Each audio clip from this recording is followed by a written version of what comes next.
Please welcome to the stage Jonathan Bushman, DO, owner, Reliant Direct Primary Care.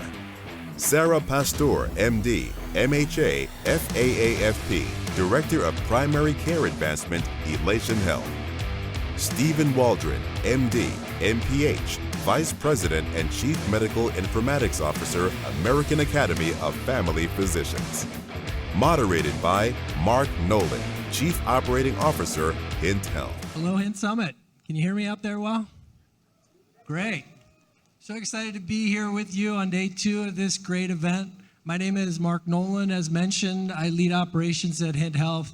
I've been in DPC for about 10 years and am excited to talk with these 3 individuals about such an important topic. So let's jump right in. Dr. Bushman, you had a recent experience that I think highlighted the importance of the topic that we're talking about here today. Do you mind sharing with the audience? Sure. So my name is Jonathan Bushman. I'm a DPC 3.5 years independent. We have 3 locations, 5 providers in Northwest Oklahoma. So we are quite rural. My community is 50,000. And I had worked to get a contract with an employer locally, a manufacturer who has an independent TPA, a great PBM, really understands healthcare in a lot of really good ways. And the way they were doing their on-site clinic was basically 4 hours twice a week, and they weren't really getting a great DPC benefit, and I thought I could offer more. And so over the course of about a year, I had discussions with them, finally gained that contract. And the way I won the contract was actually to agree to something that I honestly kind of regretted, which was a fixed fee, not knowing exactly how many people might use the service. And that fixed fee was equal to about 80 members. We started in February of 21, but that fixed fee was equal to about 80 members. And what happened over the course of the next 6 months, the employer nor I could have expected. We had 154 people. After 6 months, we had 192 after 12 months. So I was a little underpaid at that point, and then I had to go to the table and renegotiate that contract, which we had discussed. We had discussed moving to a per member, depending on utilization or enrollment. The problem came up when I went to the table to renegotiate, is that this employer has actually had more claims in 2021 than they did in 20, and conceptually, I'm supposed to save them money. And I'm looking across the table from the CFO and the HR director, who happen to also be patients and great people. And they said, you do not need to sell yourself. You've already sold yourself. Our employees love this. We love it. We feel the value, but how do we take this to our business owner and ask them for more money when we're spending more money? Can you provide us some data as to what you're doing? And I was like, I would love to.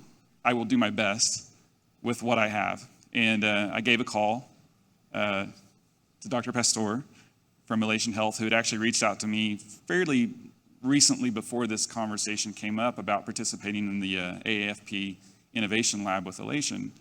And I told her this situation, and she goes, oh my goodness, we need to work together. We have an opportunity, so I'll let you take it from there. Yeah, did you want to ask another question? Please do. I'd love to hear your involvement. Yeah, so I was so pleased to receive that call because I was already thinking that we have such a paucity of, good data to demonstrate the value of DPC. In the DPC community, we know that DPC is unleashing more value driven by primary care than we see anywhere else in primary care. Our patients know it, we know it, but we have to be able to demonstrate it to third-party payers, employers. We need it to drive policy. If we had some data with scientific rigor behind it, we could use that to be paid better from employers. We're going to save them a lot of money, and we deserve a piece of that. And it's good for PR. So I felt like this is an opportunity for us. Elation is sitting on the biggest pile of DPC clinical data in the country. And so I have a big vision for how we might use this opportunity to partner with customers and also to use our customer data to really tell some stories about DPC. And so John told me, I told John, well, in order for you to demonstrate value in cost of care, which is what your employer really cares about most, we're going to need claims data. And we can't just do that with the clinical data that we get out of Elation. So Yeah, so that's the benefit of working. This specific employer had an independent TPA also in our state, and that was literally, I had already spoken to them before I won the contract. We had done a claims analysis, and I had already received claims information, so I knew I could do it.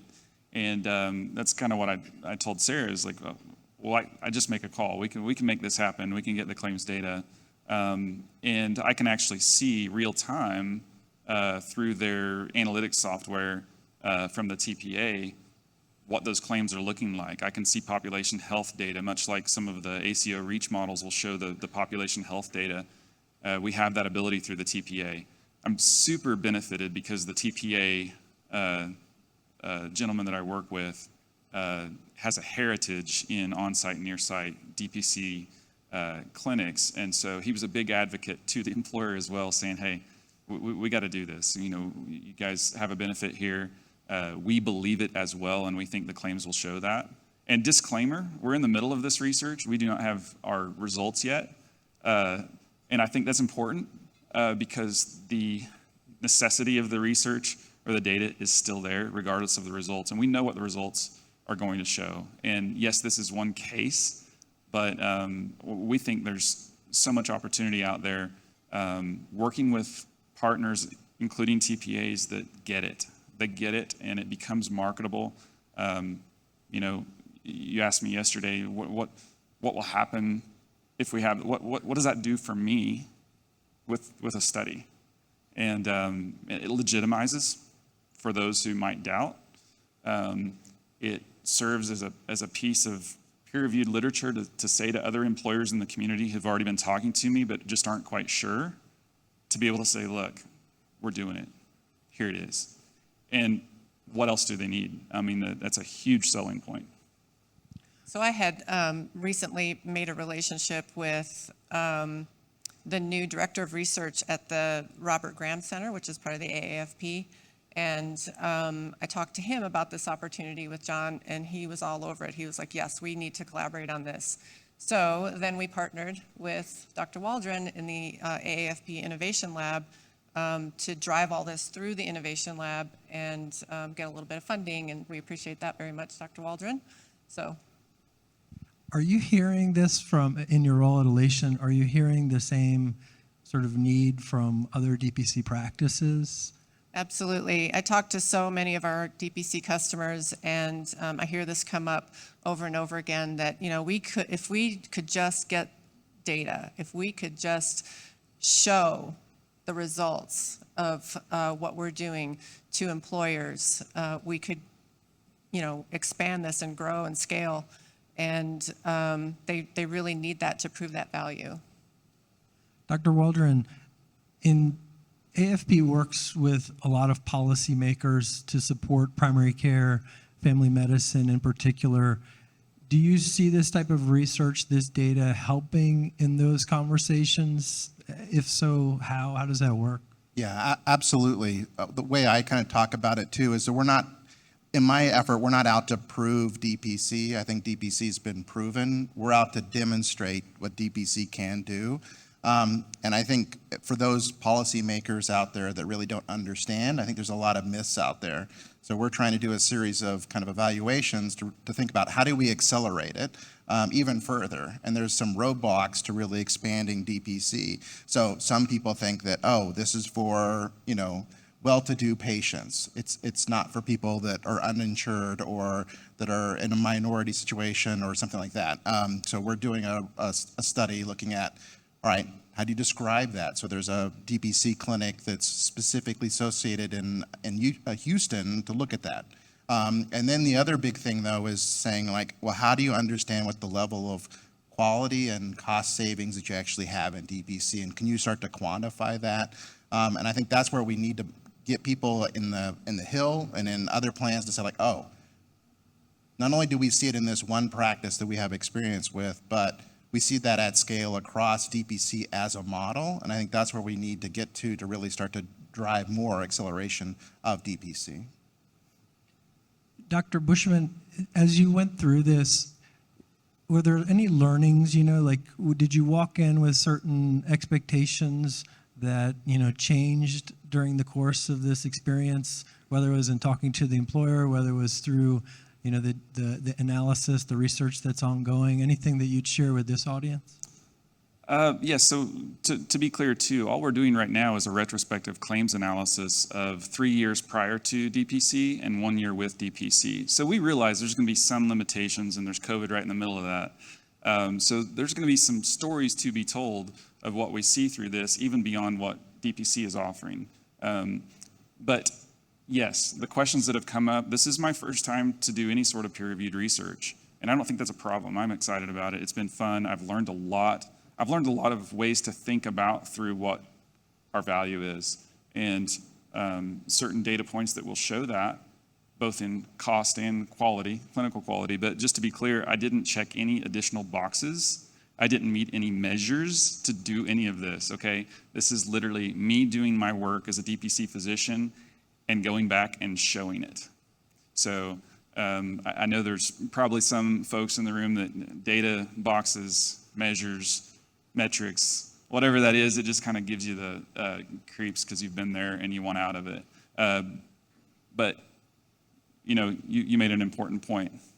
If we don't define it, right, who will? If we don't define we better define our value before somebody else tells us what it is. Exactly.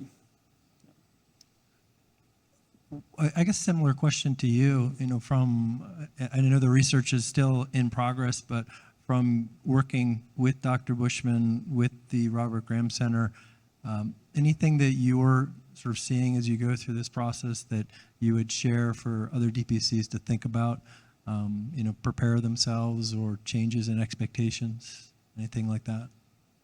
I don't know. Can you think of anything? I would say it enhances the story, and I've kind of joked about this to employers and anybody I talk to about DPC, that DPC is like, when we tell our stories, it's just one big book of anecdotes, which are emotional and powerful. And I don't want to take anything away from those, but anecdotes don't write policy. Anecdotes don't enhance our reimbursement or revenue. They don't enhance those things, right? They tell the story and they're emotional and they build relationships with patients, which is what we're doing. This just quantifies it in a cost of care and a quality value. Yeah, and I think the other thing that comes to mind for me is, we shouldn't fear. Like Stephen said, the power of DPC has already been proven, but we shouldn't fear, being measured and telling those stories. Just through the magic of providing awesome primary care, which we know is tied to better downstream outcomes and better value, that's worth measuring and telling the story. We shouldn't fear that, but we need to be the ones doing it. And I think if you are a practice thinking about this, take those anecdotes, sorry, I can't talk to that word, and try to generalize it. So there was a conversation yesterday about the hematoma block and the orthopedic things. And all right, well, can you talk about kind of what would be the archetype of that kind of care? And then saying, okay, well, what data would I need or be able to show that, across my membership? And start thinking about, all right, now you start thinking about, okay, these are the data points that I need. Now you think about where can I get those? Where do I need to pull them together? And so what you wanted to do is still tell that story, those anecdotal stories, but also say, and here's what it looks like at scale in my practice across my membership, what you'll expect to see in regards to value, and is that member satisfaction, is that cost savings, is that improved quality so you don't have absenteeism in your population of employees? What is that value proposition? And put that sort of together with the data, I think is really powerful. And I'd like to say something about that too. I mean, my employer, their total spend is over $2 million. I mean, for the whole, it's a good size employer. And for them to look and go, well, we spent a little bit more while you're here than when you weren't, I can't look the CFO in the eye and say, just trust me. What I'm doing is powerful, because he's got a really big budget to oversee, and he's not the business owner. He's got to make these decisions for the person who's hired him to do the job, and ultimately, he sees black and white, and it didn't look good to him, and that's really, I would imagine, is not a unique situation, especially in a first year of a DPC, because in many cases, specifically with COVID in 2020, there was a lot of care that was not given or not received and not even pursued in 2020 versus 2021. We had this open door. We got health maintenance stuff done. We got elective surgeries done that needed to be. We did a lot. We managed diabetes that hadn't been diagnosed or taken care of in a year. So there was a lot of care given with some associated cost that's good. And in the short term, we know that. And I think conceptually, my employer knows that. One thing that occurs to me is there may be practices that are supporting, let's say, a small organization that, either the sample size of the population isn't large enough to really maybe provide certain types of data reporting back, or they don't have access to the data that you did, or they're just getting started and they're having conversations with an organization. Is there, as you went through this, was there any thought about how to share, peer-reviewed studies, how to get more information out there so more practices in the community can use what's already been learned by other ones if they're not in a spot to replicate or do something themselves? Who wants to take that? I think the approach that we're taking now, because we're just dipping a toe in the water of this kind of research, and as I mentioned earlier, we have big plans for doing this and really getting it out there. But the plan now is that we're targeting JAMA for publication. They've already published a couple of articles about DPC and total cost of care, and so we want to build on that. And it's a respected publication, and it's a peer-reviewed journal, and it gives the opportunity for anybody out there to say, here, look, this is legitimate, and we're doing the same thing that guy's doing. And so anyway, you guys have other thoughts about that? I agree. Well, I think it's just like we do with any peer-reviewed literature, is you have to get it out there by doing lectures to talk about what's out there. I think it's an opportunity to educate our membership at the FAAFP, who has a large position in DPC. I think there's also, we heard yesterday, people at the Hill. So who are all the advocates in DPC that are trying to get change, making sure that they're aware of those. So I think there's also that kind of network piece. And then I think of companies like Hint and Elation to say, like, all right, how do we get this out to our customers to really understand, that they can use this to drive value, to grow their businesses. I think those are all ways that you could do that. But back to, Sara, your point about kind of growing this. So my personal hope is that we can use these couple of studies as a real nidus to really be able to grow and generate a lot more revenue coming in from grants and other things to really blow this out and really look at DPC longitudinally. Because I think, Jonathan, what would happen if you would went back to that CFO and said, well, here are 5 studies. Here are a couple of studies looking at really short term, but here's a 4-year study in DPC of a new population of employees that came into a clinic.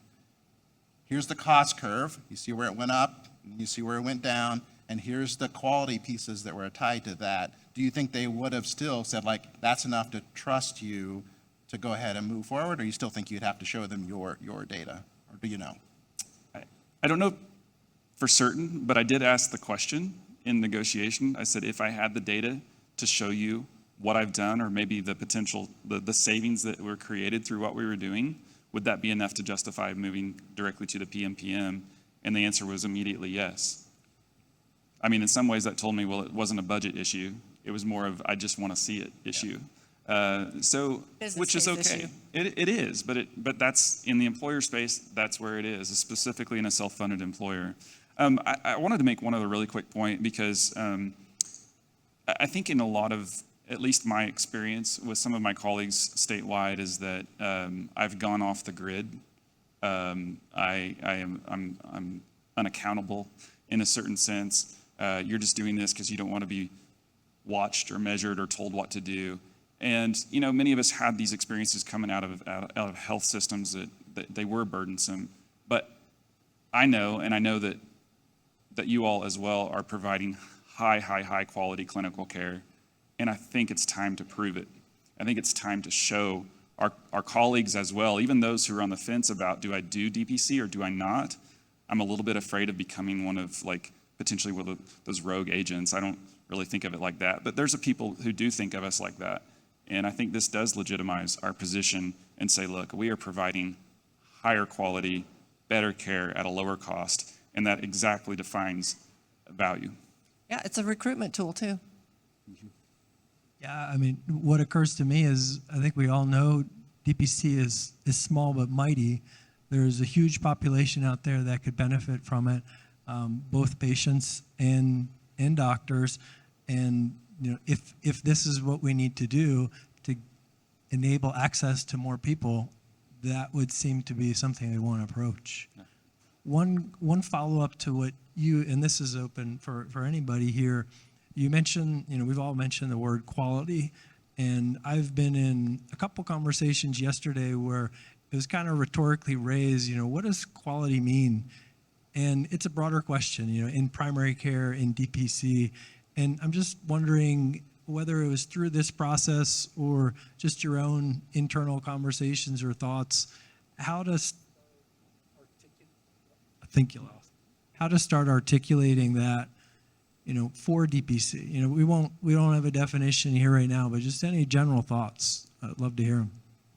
Well, I start with the quadruple aim when I think of quality. But I also think that uniquely in the DPC, this is so much about the patient and the value to the patient. And there are certain principles of primary care that we know are tied to better outcomes downstream. Continuity of care, which is all about that relationship, comprehensiveness of care, care coordination, advocacy for the patient.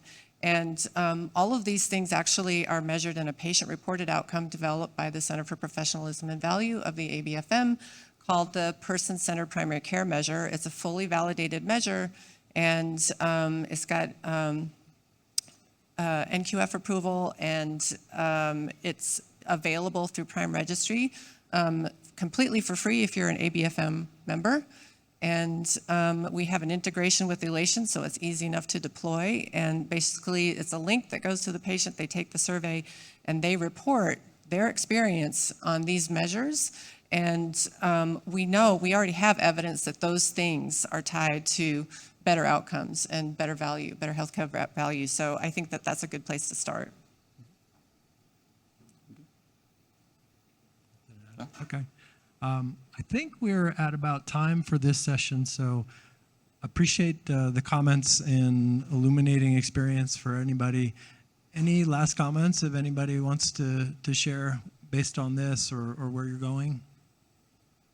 I believe so. Shout out to Henry Olason, Dr. Henry Olason, who is the Director of Research at the Robert Graham Center, and who's part of our little collaboration here, and the research expert who's helping those of us who really don't have that expertise to bring to the I got to echo project. that. I haven't had as much exposure to Henry as you guys, but when I have, it's exciting when you see someone just rubbing their hands, and I get to look at this and this stuff with you, and it's very motivating. He's so enthusiastic about this, and we're so grateful to have his partnership. Absolutely. Okay. Well, thank you again. Appreciate it. The audience, if you have any questions, please talk to our panelists after this, and excited onward and upward. Thank you. Thank you.